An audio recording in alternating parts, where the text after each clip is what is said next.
O que a gente tem que entender aí é o poder temporal, que é o que fala lá, é a pessoa que detém o poder temporal, tá? Então agora vamos atualizar isso para o século 21, que é o que nós estamos vivendo. Aqui nós temos o depoimento da rainha, ela contando a decepção que ela teve no momento que ela chegou no plano espiritual. Mas e na nossa época, gente? Muita gente fala, meu Deus, ainda bem que eu não sou rei e não sou rainha. Eu não vou passar por isso. Gente, a gente vê, por exemplo, dentro do próprio lar. Dentro do lar, quantas vezes, gente, nós temos ou o marido ou a esposa que se arvora em rei daquele lar e faz daquele lar um inferno na vida das pessoas que estão ali sob a tutela dele. Então, quer dizer, o reino que essa rainha está falando, que às vezes é o nosso lar. E a gente tem que entender o seguinte, que no lar, a gente também tem que exercer o que? A humildade. Tem que ter paciência e tomar cuidado para não querer pisar em todo mundo. Você vê, por exemplo, no serviço, no trabalho, nas empresas. Às vezes tem um gerente na empresa que acha que é o rei daquele lugar e começa a pisar em todo mundo.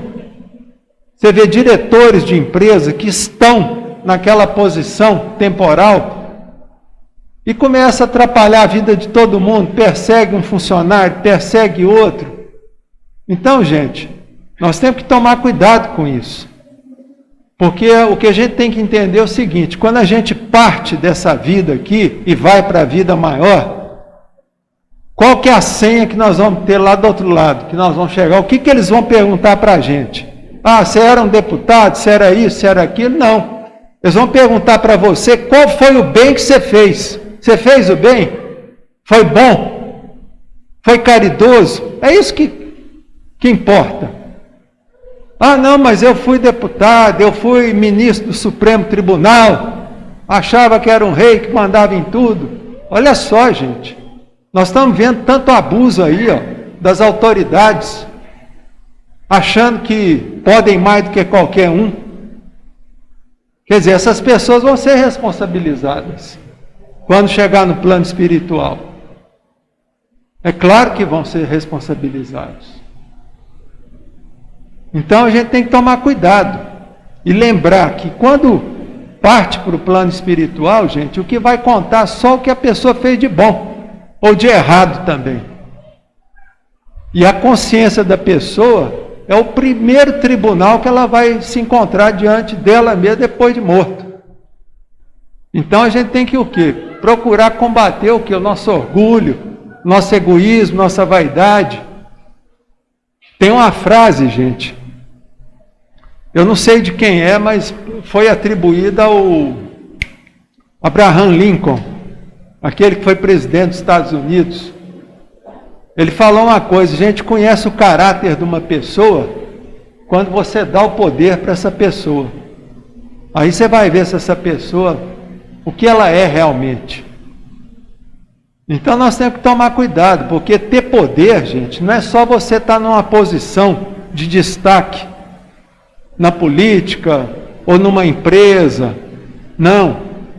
Às vezes você está dentro da sua família, dentro do seu lar, você sobe no tijolo e começa a querer comandar todo mundo ali de uma forma bem tirânica. E às vezes faz isso com o uso de bebida alcoólica, toma bebida alcoólica, começa a chegar em casa batendo em todo mundo, brigando com todo mundo. Então nós temos que tomar cuidado com isso. Esse exemplo aqui da rainha, nós temos também um exemplo, lá no livro que o Kardec escreveu também, O Céu e o Inferno. Lá no Céu e Inferno tem um relato também, gente, de uma rainha, que ela se denominou Rainha de Ode. E essa rainha, ela foi uma rainha lá da Índia. E lá nesse relato que ela conta também a experiência dela depois que ela chegou no plano espiritual. Que ela achou que ia encontrar escravos, que ia encontrar servos, que ia encontrar aquilo, e não achou nada daquilo.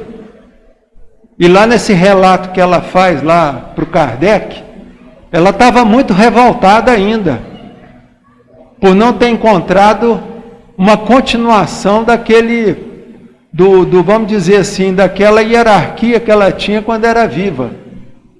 Ela estava revoltada. Tanto é que ela está lá na parte dos espíritos endurecidos, lá do livro Céu e Inferno. Então nós estamos vendo aqui a rainha da França.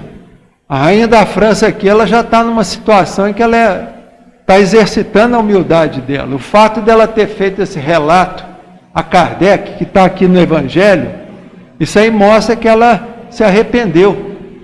E mostra o que? A humildade dela e a coragem dela de fazer esse relato. E o alerta que ela deu foi muito bom, porque o Kardec gostou tanto que colocou no Evangelho, para servir de exemplo para nós, para a gente não se perder nos caminhos do poder. E quando a gente fala em poder, gente, não é só poder político, nada disso não.